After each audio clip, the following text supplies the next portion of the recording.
Please, sir, just give me some food. My daughter has been hungry for 2 days. Some food? You won't get a single crumb here, you beggar. Get out of the restaurant immediately. You are proud of your wealth, Marcus Hawthorne. But remember, the cruelty you show tonight will not go unanswered. I am the king here. I have more money than you can ever imagine. Beggars like you have no status in front of me. It was 11 a.m. Marcus Hawthorne, a billionaire, violently pushed open the doors of Laura, the city's most exclusive restaurant. He didn't wait to be seated and completely ignored the greeting of the maitre d', walking with the arrogant swagger of a man who owned the world.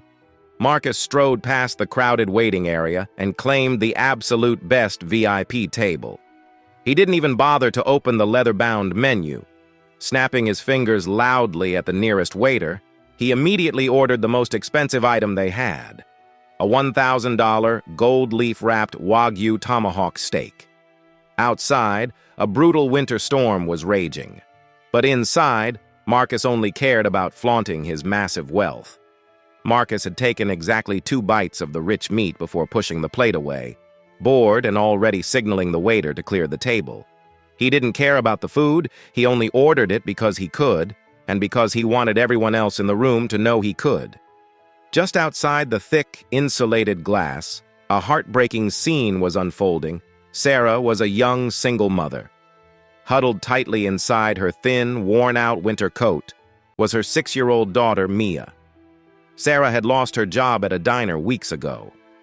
Through the glass, Sarah watched the waiter approach Marcus's table and pick up the massive, nearly untouched steak to throw it in the garbage. Driven by the sheer primal desperation of a mother watching her child starve, Sarah made a decision that terrified her. She pushed open the heavy brass doors of the restaurant, immediately bringing a rush of freezing air into the pristine dining room. The wealthy patrons instantly stopped their conversations, turning their heads in disgust as the shivering, snow-covered woman and child stepped onto the imported Persian rugs. The maitre d' rushed forward, his face pale with panic, trying to physically block Sarah from taking another step. "Ma'am, you cannot be in here. Please leave immediately before I call security," the maitre d' hissed, grabbing her arm. Sarah pulled away, tears streaming down her freezing cheeks, her eyes locked on Marcus's table. "Please," she begged, her voice cracking as the whole room watched. "I don't want any money. I just saw that you are throwing away that steak. My daughter hasn't eaten in 2 days. Please, just let me take the leftovers. It's going in the trash anyway. Please, just let me feed my little girl." The dining room fell completely silent. Marcus slowly wiped his mouth with a linen napkin, his eyes narrowing as he looked at Sarah and the shivering child clinging to her leg. Instead of feeling an ounce of pity, Marcus felt deeply insulted that his expensive, curated evening was being interrupted by someone he viewed as entirely beneath him. He stood up, towering over the table, and looked down at Sarah with absolute contempt. "You think you can just walk into a 5-star establishment and beg like a stray dog?" Marcus sneered, his voice loud enough to echo. "You people are a disease on this city. That steak costs $1,000. It belongs to me, and I decide where it goes." To the horror of the few decent people in the room, Marcus grabbed the heavy porcelain plate from the waiter's hands. He looked directly into the eyes of the starving 6-year-old girl, and with a cruel, mocking smile, he dumped the entire steak onto the floor. He then raised his expensive leather shoe and deliberately ground the meat into the carpet, completely ruining it. "Trash belongs in the alley, not in my sight," Marcus spat. "Security, get this garbage out of the restaurant." Standing just a few feet away, holding a tray of empty glasses, was Ethan. Ethan was 22, working double shifts as a waiter just to keep his head above water while drowning in massive student loan debt. He desperately needed this job to pay his rent, but watching a grown man intentionally destroy food in front of a starving child completely broke his moral compass. As security aggressively pushed Sarah and crying little Mia out into the freezing blizzard, Ethan made a choice that would change his life forever. He slammed his tray onto a nearby counter, completely ignoring the shocked yells of the restaurant manager.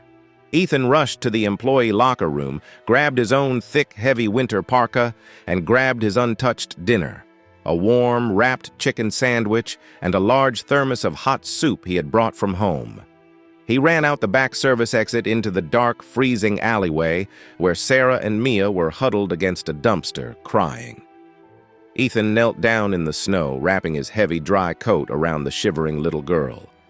He handed the warm food to Sarah, whose hands were shaking so badly she could barely hold it. "Eat this, please," Ethan said softly, his own teeth chattering in his thin uniform shirt. "I am so incredibly sorry for what that monster did to you."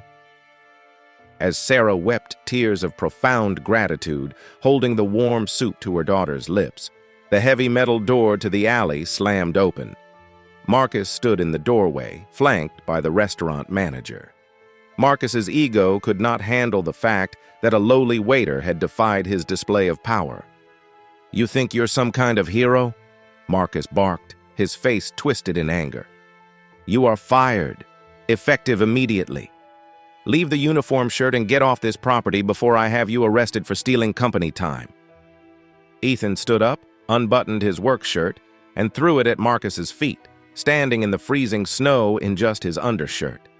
He looked at Marcus with a quiet, burning intensity and walked out of the alley alongside the mother and daughter, leaving the billionaire alone with his cold, empty arrogance. 20 brutal, unforgiving years passed in the blink of an eye, and the ruthless machinery of Wall Street eventually turned on its most arrogant son. Marcus Hawthorne, once the untouchable king of New York finance, was now a hollow, desperate ghost haunting the financial district. His aggressive hedge fund had completely collapsed under the weight of his own reckless, ego-driven gambling and a sudden catastrophic market crash. The banks had frozen all his offshore accounts, the federal regulators had seized his sprawling Hamptons estate, and his fair-weather friends had vanished into thin air the moment his credit card started declining. Now, sitting in a cheap, rumpled suit that hung loosely on his aging frame, Marcus stared at the final, devastating legal document in his trembling hands. His crown jewel, the triplex penthouse overlooking Central Park, was being aggressively foreclosed on and bought out by a mysterious, hyper-aggressive private equity firm known as Apex Holdings. Apex had systematically purchased every single ounce of Marcus's staggering debt for pennies on the dollar, effectively becoming the absolute owners of his entire life. With nowhere else to turn, and the threat of total homelessness looming over him in the freezing December air, Marcus swallowed the last bitter remains of his colossal pride. He walked through the biting wind toward the towering glass and steel monolith that housed Apex Holdings, praying he could beg the anonymous CEO for a brief extension or a small grace period to keep a roof over his head. The elevator ride to the top floor felt like a slow march to the gallows. The doors slid open to reveal a massive, minimalist boardroom bathed in the cold, gray light of the winter storm raging outside. A storm eerily similar to the one 2 decades ago. Marcus nervously clutched his worn leather briefcase and slowly walked toward the center of the room. Behind a sprawling slab of polished black marble sat the CEO, their chair turned to face the floor-to-ceiling windows overlooking the snow-covered city. Standing dutifully beside the desk was the chief operating officer, a distinguished man in his early 40s wearing an impeccably tailored navy suit. Marcus cleared his throat, his hands shaking slightly, as he laid his foreclosure documents on the freezing marble. "Excuse me," Marcus stammered, his voice pathetic and weak, completely stripped of its former booming arrogance. "My name is Marcus Hawthorne. I know your firm has legally acquired all my assets and my personal debt. I have lost absolutely everything. I am an old man and the winter is setting in. I am begging you, please let me keep the penthouse. Just give me 6 months to liquidate some art and pay you back. I have nothing else." The room remained dead silent, the only sound the howling of the blizzard against the thick glass. The COO slowly stepped forward, his sharp eyes locking onto Marcus's terrified face. Marcus squinted, a strange, terrifying wave of familiarity washing over him as he looked at the man's face. The heavy leather chair slowly swiveled around. Sitting behind the desk was not the ruthless, gray-haired Wall Street veteran Marcus had expected, but a breathtakingly sharp, powerful 26-year-old woman. She wore a flawless, commanding charcoal blazer, her posture radiating absolute authority. She looked at Marcus with eyes as cold and unforgiving as the blizzard outside. "You don't recognize him, do you, Marcus?" she asked, her voice smooth but carrying a razor-sharp edge as she gestured to the COO standing beside her. "People like you never remember the faces of those you step on. But let me refresh your memory. 20 years ago, on a night exactly like tonight, a waiter threw his only uniform at your feet and walked out into the freezing snow to save a starving mother and child." Marcus stopped breathing. The blood drained entirely from his face as his wide, panicked eyes darted between the confident COO and the powerful CEO.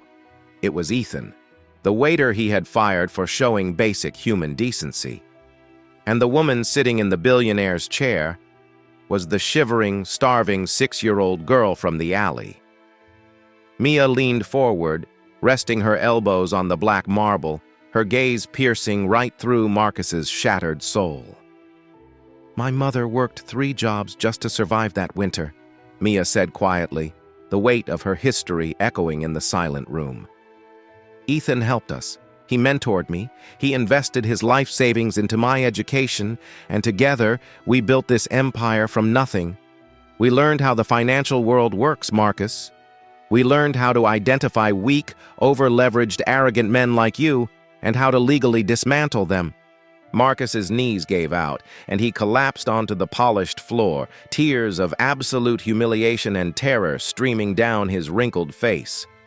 "Mia, Ethan, please," he sobbed, reaching a trembling hand out toward the desk. "I was a different man back then. I was foolish. Please don't do this to me. Have mercy."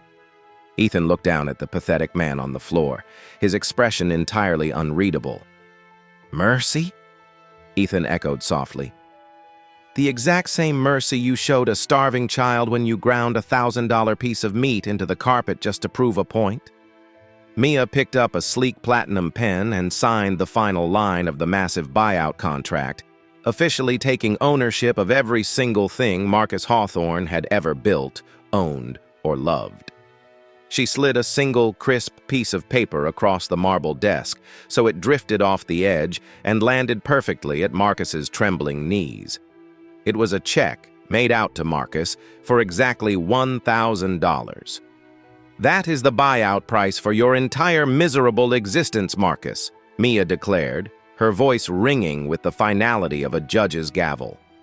"That is the exact price of the steak you threw in the garbage while I froze in the alley. Your penthouse is mine. Your cars are mine. Your accounts are drained. Take that $1,000 and buy yourself a winter coat, because you have exactly 5 minutes before my security team throws you out the front doors."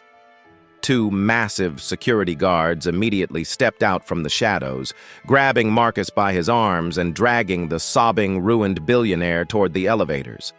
The heavy glass doors of the skyscraper opened, and Marcus was violently tossed out into the freezing, relentless New York blizzard, clutching a single check, finally forced to feel the exact freezing desperation he had once so callously inflicted on others.